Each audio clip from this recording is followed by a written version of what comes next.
மத்தேயு சுவிசேஷம் 7ஆம் அதிகாரம் 15வது வசனம், கள்ள தீர்க்கதரிசிகளுக்கு எச்சரிக்கையாயிருங்கள், அவர்கள் ஆட்டுத்தோலை போர்த்தி கொண்டு உங்களிடத்தில் வருவார்கள், உள்ளத்திலோ அவர்கள் பட்சிக்கிற ஓநாய்கள். இது 2வது சம்பவம், நல்லா கவனிச்சுக்கொள்ளும். இது யாரை குறிக்குது? கள்ள தீர்க்கதரிசிகள். ஆனால் இது குறிப்பாக யாருக்கு? பர்டிகுலராக போன விஷயம் பர்டிகுலராக ஊழியர்களுக்கு, இது பர்டிகுலராக விசுவாசிக்கு. அவங்க யார்? கள்ள தீர்க்கதரிசிகள். ஆனால் எப்படி இருப்பாங்க? அவங்க பார்க்கறதுக்கு ஆட்டுத்தோலை போர்த்தி கொண்டு வருவான். ஆட்டுத்தோல்னா என்ன? கிறிஸ்தவத்தை மேலே போத்திக்கிட்டு வருவான். ஊழியக்காரன் போர்வையில் வருவான். வந்து உனக்கு வந்துட்டு எதுக்காக வரான் அப்படின்னு கேட்டிங்கன்னா, அவன் உள்ளத்திலோ பட்சிக்கிற ஓநாய். பட்சிக்கிற ஓநாய்னா என்ன? ரத்தம் குடிக்கிறவன், உங்ககிட்ட இருக்கிறதெல்லாம் எடுக்க வரவன், உன்னை சாகடிக்க வரான், உன் ஆவிக்குரிய வாழ்க்கை செத்து போக வரான். இன்றைக்கி நிறைய விசுவாசிகள், குறிப்பாக நான் இப்படி சொல்கிறேன்னு தப்பாக எடுத்துக்கொள்ளாதீங்க, குறிப்பாக சபைக்கு தெரியாமல் ஊழியர்களை வீட்டில் ஏற்றுறவங்க, இவங்களை வந்து விசிட்டிங் பாஸ்டர்ஸ் நம்ம சொல்லலாம். வெளிநாட்டில் அப்படி ஒரு டேர்ம்ஸ் உண்டு, விசிட்டிங் பாஸ்டர்ஸ். இவங்க யாருன்னு பார்த்தீங்கன்னு சொன்னால், ஊழியர்களுக்கே தெரியாமல் வீட்டுக்கு போவாங்க, ஒவ்வொரு வீடாக போவாங்க, போய் அந்தந்த வீட்டில் போய் எதையாவது பட்சிக்கிறவங்க. இவங்களை நம்புகிற ஒரு கூட்டம் இருக்குது. இவங்க என்ன பண்ணுவாங்கன்னு கேட்டிங்கன்னா, 10 விஷயத்தை வரிசையாக சொல்லுவாங்க. 10 விஷயத்தை வரிசையாக சொல்லுவாங்க. இப்படி சொல்ல சொல்ல சொல்ல சொல்ல அந்த 10ல் 1 2 நடக்கும். நடக்க ஆரம்பிக்கும் பாருங்க. அதுக்கப்புறம் இவங்க அவங்கள முழுமையாக நம்ப தொடங்கிடுவாங்க. அதுக்கப்புறம் இவங்க சொல்கிறது எல்லாமே அவங்களுக்கு வேத வாக்காக மாறிடும். சபையில் சொல்கிறது கூட இவங்களுக்கு எடுபடாது. சபையில் ஊழியக்காரன் போதிக்கிறத கூட இவங்க அக்செப்ட் பண்ணிக்க மாட்டாங்க. நேராக போய் அந்த கள்ள தீர்க்கதரிசிக்கிட்ட, எங்கள் பாஸ்டர் இப்படியெல்லாம் சொல்கிறார் அப்படின்னு சொல்லுவாங்க. உடனே அவர் என்ன சொல்லுவான் தெரியுமா? அவன் பட்சிக்கிற ஓநாய். நல்லா தெரிஞ்சுக்கொள்ளுங்க, எந்த ஒரு ஊழியமும் சில முக்கியமான அடிப்படை தகுதிகளை கொண்டதாக இருக்கணும். நம்பர் 1, உன்னை இயேசு பக்கம் திருப்புறதாக இருக்கணும். அதுதான் ஃபஸ்ட். உன்னை இயேசுவை தெரிவிக்கிறதாக இருக்கணும். இயேசு பக்கம் உன்னை திருப்பணும். இது நம்பர் 1. நம்பர் 2, எந்த ஒரு சரியான ஊழியமும் ரட்சிக்கப்படுகிறவர்களை சபைக்கு நேராக திருப்பணும். சபைக்கு நேராக திருப்பாமல் தனக்கு நேராக திருப்பிக்கிட்டு, தன் ஊழியத்துக்கு நேராக திருப்பிக்கிட்டு, உன்னை வச்சு யூஸ் பண்ண நினைக்கிற எந்த ஊழியமும் தேவனிடத்திலிருந்து வந்தது கிடையாது. சில ஊழியர்கள், நான் நேரடியாகவே சொல்வேன், சில ஊழியர்கள் உங்களை சபை பக்கம் திருப்பறதே கிடையாது. அவர்கள் உங்களை தக்க வைத்துக் கொள்ளுகிறார்கள். ரட்சிக்கப்படுகிறவர்களை கர்த்தர் அனுதினமும் சபையிலே சேர்த்தார். நீங்கள் பாருங்கள், ஒரு எவாஞ்சலிஸ்டாக இருக்கிறான் பிலிப்பு. பிலிப்பினுடைய சுபாவம் ஒரு எவாஞ்சலிஸ்டினுடைய சுபாவம். அவனுடைய வேலை என்ன? வரான், அவன் போதிக்கிறான், அந்த காந்தாக மந்திரிக்கு வேலையை முடிக்கிறான். முடித்தவொடனே அடுத்து அவன் செய்கிற வேலை என்ன தெரியுமா? நேரடியாக அந்த காந்தாக மந்திரிக்கும் அவனுக்கும் நடுவில் தொடர்பு விட்டு போகுது. காணாமல் போயிட்டான். அதோடைய அர்த்தம் என்ன? இதுக்கப்புறம் அவன் சபைக்கு போயிடணும், சபையில் கொண்டு போய் சேர்த்துடணும். இன்றைக்கி நம்ம என்ன செய்கிறோம்? சபையில் கொண்டு போய் ஆத்மாவை சேர்க்கறதே கிடையாது. முதல்ல நல்லா புரிஞ்சுக்கொள்ளுங்க, பழைய ஏற்பாட்டில் சபை செட்டப் உடைக்கப்பட்டது. அதாவது ஆசாரிப்பு கூடாரத்துக்கு வருஷத்துக்கு இத்தனை தடவை வரணும்னு இருக்குது. இது கொஞ்சம் கொஞ்சமாக மாறிச்சு. ஓய்வு நாள் தோறும் கூடி வரணும்னு இருக்குது. அது கொஞ்சம் கொஞ்சமாக போச்சு. இப்போ ஆண்டவர் புதிய ஏற்பாட்டில் சபை செட்டப்பை உருவாக்கியிருக்கிறார், மணவாட்டி சட்டம். சபைதான் பரலோகத்திற்கு எடுத்துக்கொள்ளப்படும். சபையின் பக்தி விருத்திக்கு ஏதுவாகத்தான் 5 வகையான ஊழியம். நல்லா கவனிச்சு பாருங்கள். பவுலாக இருக்கட்டும், அல்லது பர்னபாவாக இருக்கட்டும், பேதுருவாக இருக்கட்டும், யோவானாக இருக்கட்டும், அவர்கள் சபையை உருவாக்கி சபைக்குத்தான் போய் பிரசங்கம் பண்ணினார்கள், சபைக்குத்தான் வாழ்த்து தெரிவிக்கிறார்கள். எழுதப்பட்ட எல்லா நிருபங்களும் சபைக்கு எழுதப்பட்டது. ஆவியானவர் சபைக்குத்தான் வெளிப்படுத்தின விசேஷத்தை எழுதினார். இன்னைக்கு சபை செட்டப்பை உடைக்கிற எந்த ஊழியமும் தேவனிடத்திலிருந்து வந்தது கிடையாது. சபையினுடைய செட்டப்பை உடைக்கிறது. இந்த ஆட்டுத்தோல் போர்த்திய ஓநாய் இருக்குதே, இதோடைய ஒரு பயங்கரமான ஸ்பெஷாலிட்டி என்ன தெரியுமா? உங்களை சபையை விட்டு பிரிக்கும். சபையை விட்டு பிரிக்கிற எந்த ஊழியமும் தேவனிடத்திலிருந்து வந்ததே கிடையாது.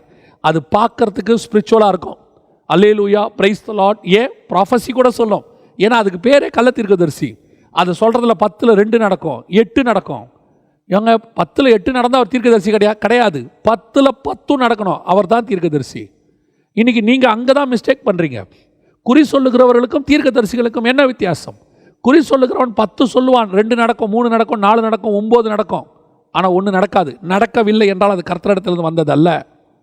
ஆனால் தீர்க்கதரிசி என்றால் கர்த்தரிடத்தில் வந்தவன் என்று சொன்னால், கர்த்தர் சொன்ன வார்த்தையாகிலும் வார்த்தையின் உறுப்பாகிலும் உறுப்பின் ஒரு எழுத்தாகிலும் ஒழிந்து போகாது.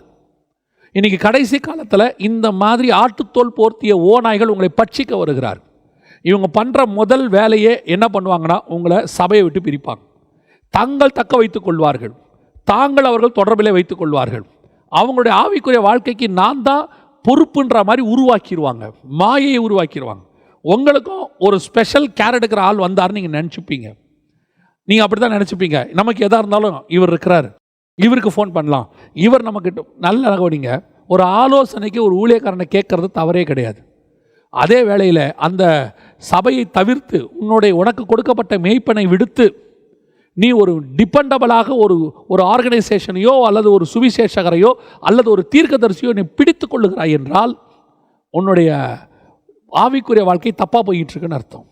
சபை கூடி வருவதில் தான் கர்த்தர் சொல்லியிருக்கு. நீங்கள் சபைக்கு போங்க, அங்கே உங்களுக்கு தேவையான தீர்க்கதரிசி சொல்லப்படும். சில நேரத்தில் சில ஆலோசனைகள் உங்களுக்கு தேவையா, ஒரு சிலர் உங்களுக்கு தெரிஞ்ச ஊழியங்க இருக்காங்க, கேட்டுக்கோங்க. அதில் எந்த தப்பும் கிடையாது. அது இயல்பு. நம்ம இப்படி ஒரு இருக்கே, எனக்கு சொல்லிக் கொடுங்க, ஓகே ரைட், ஒரு டவுட் இருக்குது, அது வேறு. இன்றைக்கி இப்படிப்பட்ட கள்ள தீர்க்கதரிசிகள், பட்சிக்கிற ஓநாய்கள், இவங்க உங்களை முதல்ல பிரிச்சுருவாங்க. ரெண்டாவது, இவங்க தேவனை விட்டு உங்களை பிரிப்பாங்க. ஆனால் உங்களுக்கு அது தெரியாது நீங்கள் தேவனை விட்டு பிரித்தாங்கன்னு. எப்படி சொல்கிறீங்க? சபையை விட்டு பிரிக்கும் போது சபையை விட இவங்க முக்கியன்ற மாதிரி உங்களுக்கு காட்டுவாங்க. நீங்கள் அதனால தான் சபையை விட இவங்களுக்கு இம்பார்ட்டன்ஸ் கொடுக்க தொடங்குவீங்க. அதுக்கு 2-3 தீர்க்க தரிசனம் உதவும். அடுத்து என்ன செய்வாங்க தெரியுமா? பைபிள் வார்த்தையை விட அவங்க வார்த்தைக்கு உங்களை இம்பார்ட்டன்ஸ் கொடுக்க வைப்பாங்க. நீங்கள் வேதத்தின் பக்கமே திருப்புறதை விட அவங்க சொல்லுவாங்க, நான் சொல்கிறேன் இன்றைக்கி இது நடக்கும், இப்படி செய்யும், இப்படி பண்ணும், அதில் சிலது நடக்கவும் செய்யும். இதுதான் தேவனை விட்டு திருப்புதல். வேத வசனத்தை விட்டு ஜபத்தை விட்டு அவங்க பக்கம் திருப்புவாங்க. அவங்க ஜபத்துக்கு அவங்க கூப்பிடுவாங்க. நான் சொல்கிறேன் செய்யுங்க, நான் பண்ணுறேன், நான் சொல்கிறேன் உங்களுக்கு இது செய்யுங்க, கரெக்டாக நடக்குமா நடக்காதா பாருங்கள். இல்லை, உங்களை தேவன் பக்கம் திருப்புறவன் தான் ஊழியக்காரன், தன் பக்கம் திருப்புறவன் ஊழியக்காரன் அல்ல. இங்கே தேவனுக்கு தான் வர்ஷிப், இங்கே ஊழியக்காரனுக்கு வர்ஷிப் கிடையாது, ஹீரோ வர்ஷிப் கிடையாது. அப்படி யார் சபையை விட்டு வெளியே திருப்பி தேவனை விட்டு தன் பக்கம் திருப்பி தான் இம்பார்ட்டன்ஸாக உனக்கு தன்னுக்கு இம்பார்ட்டன்ஸ் கொடுக்க வைக்கிறானோ அவன்தான் அந்த கள்ள தீர்க்கதரிசி, அவன்தான் அந்த ஓநாய். கடைசி காலத்தில் நமக்கு சின்ன வயசுலேயே ஸ்கூலில் ஒரு பாடம் சொல்லி கொடுத்துருப்பாங்க, உங்களுக்கு ஞாபகம் இருக்கும்னு நினைக்கிறேன். எல்லா மாடும் ஒன்றா மேய்ஞ்சிக்கிட்டு இருக்கோம். அதில் ஒரு சிங்கம் எல்லா மாடும் ஒன்றா இருக்கும்போது ஜெயிக்க முடியாதுன்னு தெரியும். அந்த சிங்கம் பண்ணுற ஃபஸ்ட்டு வேலை என்ன தெரியுமா? 4 மாடையும் பிரிக்கும், தனித்தனியாக பிரிச்சிடும். அதுக்கப்புறம் ஒவ்வொரு மாடாக அடிக்கும். இவ்வளோதான். இந்த கதை தான் இந்த பட்சிக்கிற ஓநாய். இது என்ன பண்ணும் தெரியுமா? நேராக வரும்போது இங்கே ஆட்டு மந்தை 100 இருக்குது, 100க்குள்ளே போனால் 100 ஆடும் சேர்ந்து ஓநாயை க்ளோஸ் பண்ணிடும். அதனால் ஓனாய் என்ன பண்ண தெரியுமா? ஒரு ஆடை அப்படியே தனியாக கூட்டிகிட்டு வரும். கூட்டிகிட்டு வரதுக்கு அது பண்ணுற வேலை என்ன தெரியுமா? ஆட்டுத்தோலை போர்த்திக்கும், அப்படியே வரும். சில ஆடுகளை மேய்த்தவர்களுக்கு தெரியும், மேய்ப்பவர்களுக்கு தெரியும். செம்மறி ஆடு பார்த்திங்கன்னு சொன்னால் கும்பலாக மேயும், வெள்ளாடு பார்த்திங்கன்னா தனியாக மேயும். இந்த வெள்ளாட்டை ஈஸியாக நீங்கள் கூட்டிகிட்டு போயிடலாம் தனியாக, ஏன்னா அது தனித்தனியாக தான் மேயும். ஆனால் ஒரு வெள்ளாட்டை வச்சுக்கிட்டு மொத்த செம்மறி ஆட்டை கூப்பிட்டு வந்துடும். காரணம், அந்த ஒரு ஆட்டுக்கு முன்னாடி எல்லா ஆடும் வரும், ஆனால் எல்லா வெள்ளாடும் ஒரு ஆட்டுக்கு பின்னாடி வராது. அப்போ என்ன செய்வாங்கன்னு பார்த்தீங்கன்னு சொன்னால், இந்த ஓனாய் என்ன பண்ணும்? அப்படியே தனியாக கூட்டிகிட்டு வரும். தனியாக கூட்டிகிட்டு வந்து சபையை விட அவங்க முக்கியன்ற மாதிரி உனக்கு காட்டும். அவங்க ரொம்ப வேத அறிவு உள்ளவங்க மாதிரி காட்டும். அவங்கக்கிட்ட நிறைய ஞானம் இருக்கிற மாதிரி காட்டி தனக்குன்னு ஒரு டேட்டா பேஸை உருவாக்கும். அதற்கு பிறகு என்ன செய்யும் தெரியுமா? உன்னை கடித்து கொதற தொடங்கும். அந்த கடித்து கொதறது தான் அது சொல்கிறத நீங்கள் செய்யணும். நான் சொல்கிறேன், இப்போ கர்த்தரை விட அதுக்கு நீங்கள் இம்பார்ட்டன்ஸ் கொடுக்க தொடங்குவீங்க, ஜபத்தை விட அவருக்கு இம்பார்ட்டன்ஸ் கொடுக்க தொடங்குவீங்க. ஒரு நாள் வரும், வீட்டில் ஏற்றின இவர் நம்மை பட்சிக்கிறாருங்கிற அறிவு ஒன்று உங்களுக்கு வரும். ஆனால் வருவதற்கு முன்பதாக நீங்கள் நிறைய காரியங்களை இழந்து போயிருப்பீர்கள். அப்படி வீட்டில் ஏற்றி தங்கள் ஆவிக்குரிய வாழ்க்கையும் பணத்தையும் அநேக காரியங்களையும் இழந்து போனவர்கள் அதிகம். அவங்க சொல்ல முடியாமல் இதில் அதிகமாக ஆண்களை விட பெண்கள் ஏமாற்றப்படுகிறார்கள். அதிகமாக தங்கள் வீடுகளிலே ஊழியர்களை கொண்டு வந்து தங்க வைத்து, கணவனுக்கு தெரியாமல் கொண்டு போய் காணிக்கையை கொடுத்து, கணவன் மனைவிக்கு தெரியாமல் கொண்டு போய் காணிக்கையை கொடுத்து, ஏன்னா இது 2 பேர்கிட்டையும் தனித்தனியாக பேசும். கணவன் மனைவியை பிரிச்சிரும், கணவனோட சேராதுன்னு சொல்லிடும். கர்த்தர் இணைத்ததை இது பிரிக்குது. ஆனால் இவங்களுக்கு அந்த அறிவே இருக்காது. ஆனால் ஸ்பிரிச்சுவாலிட்டியை யூஸ் பண்ணோம். உன் ஆவிக்குரிய வாழ்க்கையில் வளரணும்னா, உனக்கு வரம் கிரியை செய்யணும்னா, கர்த்தர் உன்னை ஊழியத்தில் பயன்படுத்தினா, நீங்கள் 2 பேர் சேரக்கூடாது. நான் சொல்கிறதெல்லாம் இப்பொழுது நடந்து கொண்டிருக்கிற சம்பவத்தை தான் சொல்கிறேன். இது தீர்க்க தரிசனம்லாம் கிடையாது. இன்றைக்கி தமிழ்நாட்டுக்குள்ளே நடந்து கொண்டிருக்கிற சம்பவம், அநேக நாடுகளில் நடக்கிற சம்பவம். You must be very careful. இது பட்சிக்கிற ஓனாய் உன் வீட்டுக்குள்ளே இருந்து உன் வீட்டை க்ளோஸ் பண்ணிடும். நான் சகோதரிமார்களுக்கு சொல்கிறேன், உன் கணவனுக்கு தெரியாத ஆவிக்குரிய வாழ்க்கை, ஆவிக்குரிய ஊழியர்களோட தொடர்பு என்பது ஒன்று கிடையவே கிடையாது. எதாக இருந்தாலும் உன் கணவன்கிட்ட சொல்லிடுங்க. கணவர்களுக்கு சொல்கிறேன், உன் ஆவிக்குரிய வாழ்க்கை வெளிப்படையாக இருக்கட்டும். உன் மனைவிக்கு தெரியட்டும். உன் மனைவியோடு கூட சேர்ந்து இருக்கட்டும். எப்போ உனக்கு தெரியாமல் அவங்களுக்கு தெரியாமல் நீனு அந்த நடுவில் இருக்கிற ஓனாய்க்கு தெரிஞ்சிருச்சோ, 2 பேரையும் பச்சித்துரும், 2 பேருடைய ரத்தத்தையும் குடிச்சிரும். இன்றைக்கி நிறைய பேருடைய ஆடுகள் இப்படித்தான் காணாமல் போச்சு.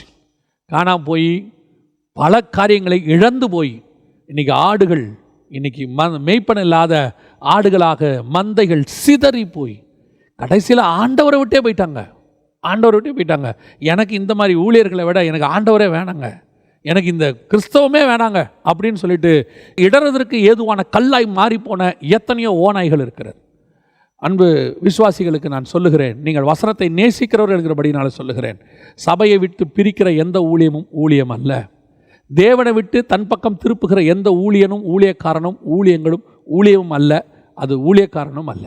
உன்னை ஒரு இடத்துல ஆவிக்குரிய இடத்துல கொண்டு போய் சேர்த்து உங்கள் ஆவிக்குரிய வாழ்க்கைக்கு பிரயோஜனமாக இருக்கிற அதுதான் ஊழியம். ஒரு மெய்ப்பன் கையில் உன்னை ஒப்படைக்கணும். அவன்தான் தீர்க்கதரிசி, அவன்தான் எவாஞ்சலிஸ்ட். ஒரு மெய்ப்பன் கையில் ஒப்படைக்காமல் இந்த சபைக்கு போகணும்னு சொல்லாமல் தன் பக்கமே வச்சுக்கிட்டு நீங்கள் அங்கெல்லாம் போக வேண்டாம், நானே பார்த்துக்கிறேன்னு சொல்லி கடைசியில் அவனே பாஸ்டாக மாறிட்டான்னு வச்சுக்கோங்க. அது அதை விட மோசமான ஓனாய், அழைப்பில்லாத ஓனாய். அது அழைப்பில்லாத மெய்ப்பன் ஒரு நாள் உடைய நடுத்தருவில் விட்டுட்டு போயிடும். ரொம்ப கேர்ஃபுல்லாக இருந்து கொள்ளுங்கள். கடைசி காலத்தில் இப்படிப்பட்டவர்கள் எழும்பி இருக்கிறார்கள். அதனால தான் உங்களுக்கு எச்சரிப்பாக சொல்கிறேன், இவர்களை தெரிந்து கொள்வதற்கு உங்களுக்கு மிக முக்கியமாக இந்த பகுத்தறிகிற வரம் வேணும். அவனை கூப்பிடும் போதே தெரியணும், சபையை பிரிக்கிற மாதிரி சொல்கிறானா இவன் கண்டிப்பாக ஊழியனாக இருக்க முடியாது.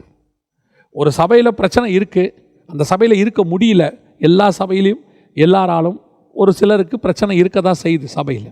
அப்போ அவங்க என்ன சொல்கிறாங்க, இந்த சபையில் பிரச்சனை இருக்குது, உன்னை அடுத்த ஆவிக்குரிய சபையில் சேர்க்குறவன் தான் சரியான ஊழியக்காரன்.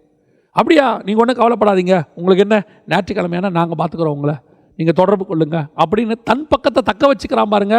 ஒரு சபை இல்லாதவன் அவன் கண்டிப்பாக தேவனிடத்தில் வந்தவன் அல்ல. உன்னை பிரச்சனை இருக்குது, ஒரு போராட்டம் இருக்குது, சரி ஓகே, நீங்கள் என்ன செய்யுங்க, இன்னொரு சபைக்கு போங்க. பக்கத்தில் ஒரு ஆவிக்குரிய சபை இருக்குதா, நல்ல ஆவிக்குரிய சபை இருக்கா, இல்லை அவனுக்கு தெரிஞ்ச ஒரு நல்ல ஆவிக்குரிய சபை தான், இங்கே போங்க, இங்கே தொடர்ந்து போங்க. அந்த ஊழியக்காரருக்கு ஒரு ஃபோன் பண்ணி நீங்கள் இவரை பார்த்துக்கோங்க, இவங்க இந்த பிரச்சனையோடு வந்திருக்கிறாங்க. அதுதான் நல்ல மெய்ப்பனுக்கு, நல்ல ஊழியனுக்கு அழகு. அவன்தான் மந்தையை காக்கிறவன். மற்றவங்க தன் பக்கம் இழுப்பி வச்சுக்கிறானே, அது மந்தையை தப்ப விடாத ஓனாய்.